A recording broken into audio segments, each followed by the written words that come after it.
My name is Arda, and this is my presentation on understanding the classroom interactions. Let's get started. In this presentation, I will be talking about foundations of classroom interaction, understanding your own classroom interactions, interaction patterns in classrooms, and individual differences in classrooms. I will be giving a couple examples and information about all of these and the subheadings of these topics. First, let's start with foundations of classroom interaction. Brazilian educator and philosopher Paulo Freire, as we can see from the picture right here, uh, thinks teachers should talk with rather than just to their students, as in deep conversations instead of surface level lectures. Talking with someone is kind of like a deeper term than talking to someone, because when you're talking with someone you try to make some deeper connections by learning about their personalities, taking all of the person's characteristics uh, to your attention and thinking about what to say, rather than just talking to a class, which is kind of like a surface level lecture in a class, which is less effective but much more basic, I guess I can say. This requires the level of understanding on the students' backgrounds and social history. Like I said before, uh, talking with someone requires you to know their backgrounds and social history. It also helps you understand more about them, make deeper connections with them, have this uh, social bond with them. Secondly, we have understanding your own interactions as a teacher candidate, as ELT students, and as teachers themselves. We should understand interactions in our own classrooms. This helps to understand individuals and avoid stereotyping, improve student performance, and enhance our own teaching. Understanding individuals and avoiding stereotyping is important because, especially in our line of work and study, we will be facing a lot of students from a lot of places that have very distinct cultural differences, and sometimes these make barriers between us, and uh, understanding our interactions in our classroom with all of our students and teachers help us kind of make a common ground in a classroom. Improving student performance. This understanding interactions in our classroom helps improving student performance, because when you know what your students think, when you know how they learn and how they view what you teach them, it will make help you get this knowledge about what your students might think, how they work, so you can adapt to that uh, of your students to improve your own classroom and therefore improve your students' performances. And it helps enhance our own teaching, because as we understand our students, as we understand our own classroom, we will be much more comfortable, much more knowledgeable in our classroom, so it will make it much easier for us to teach to our students. Then we have patterns in classroom interactions. These are turn-taking patterns, question types, contextualization cues, narrative, and participation structures. Firstly, we have turn-taking patterns. This is kind of like when a teacher and a student, or teacher and multiple students, or even two students or a group of students take turns asking questions and answering them, kind of like how a conversation works. Uh, First, we have initiation. which the teacher asks a question, which in my example it is what is 2 plus 2, and then the student naturally gives a response, which is 4, and then the teacher says good, yes, 4. This is called evaluation or feedback. Turn taking patterns work this way. It's kind of like a, as you can understand from the name, you take turns with who you're talking to, and you ask them a question, they answer, you give a feedback about that answer, whether it's right or wrong, or they ask you a question, or and you respond to that, and they give a feedback on that. Then we have question types. First, we have non-answer questions. These are also called test questions, display questions, convergent questions, or guess what I'm thinking questions. Uh, these these questions usually all have one single or a couple answers that are pretty strict on the answers, so you won't be able to give answers. Excuse me.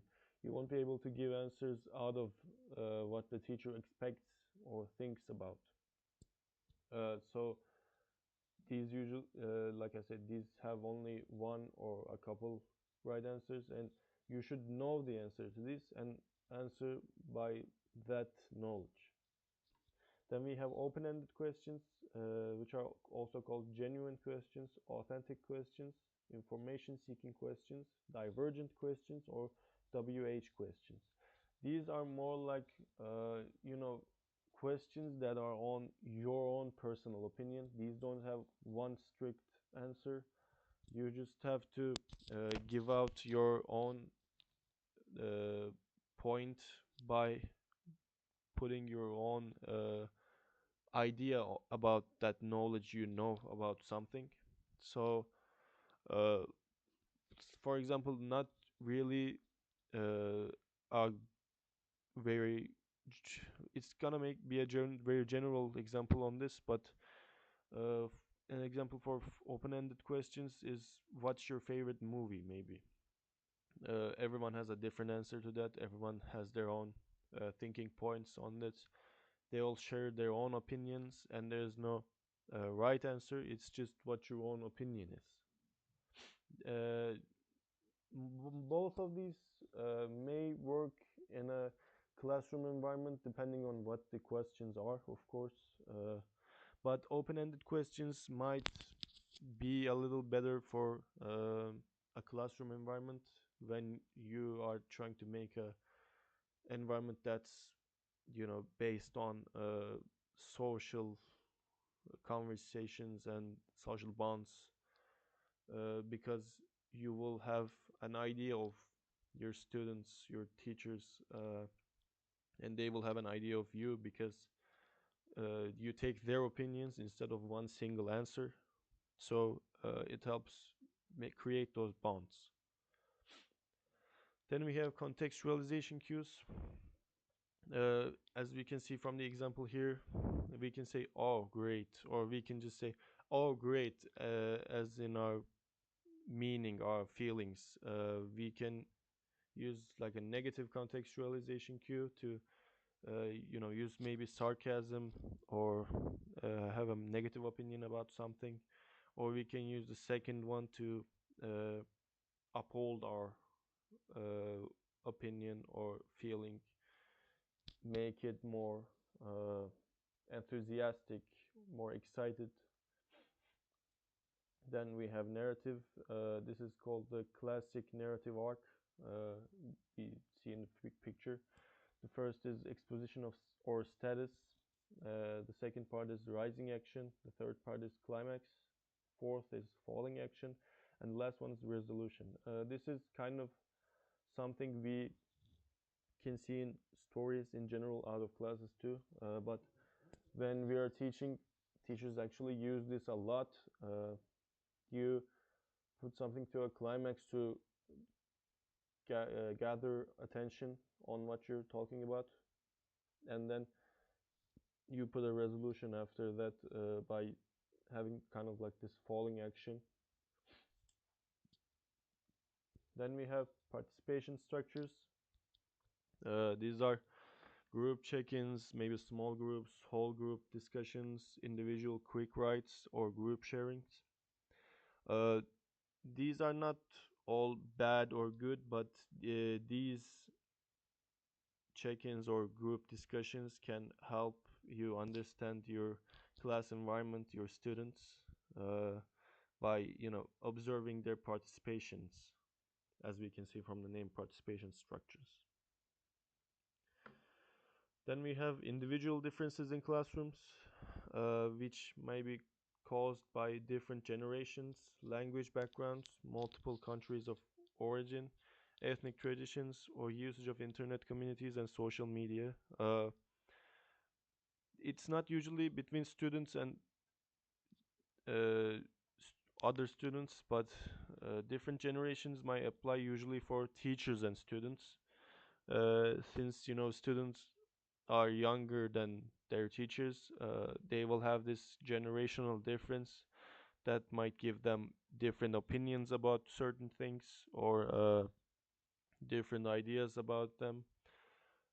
So there might be a couple differences that might cause critical points on these.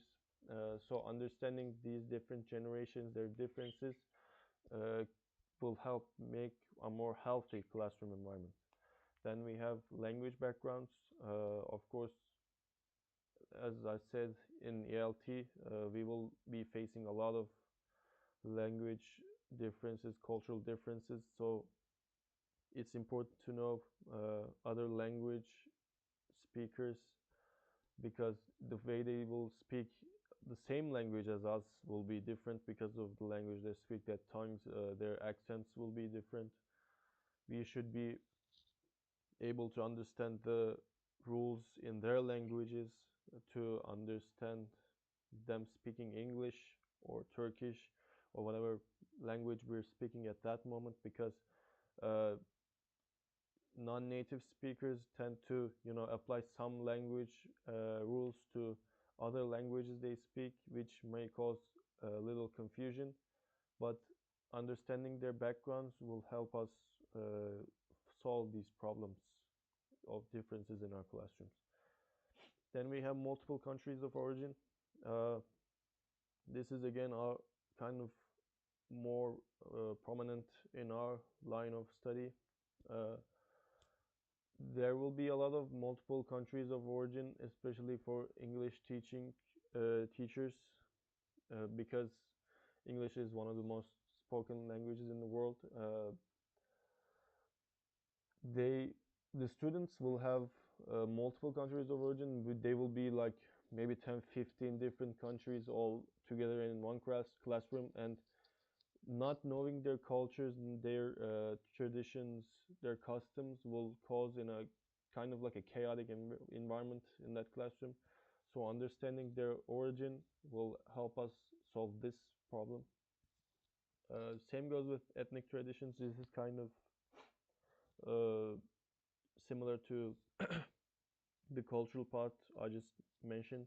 Uh, if we understand ethnic traditions of different cultures, different people, different groups, we will be easier to address these differences and make a healthier environment.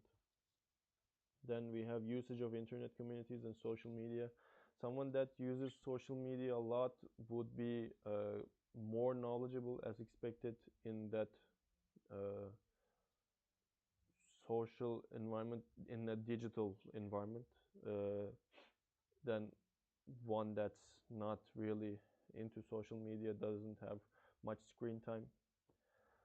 So addressing those differences will also help us create this mutual environment in our classroom.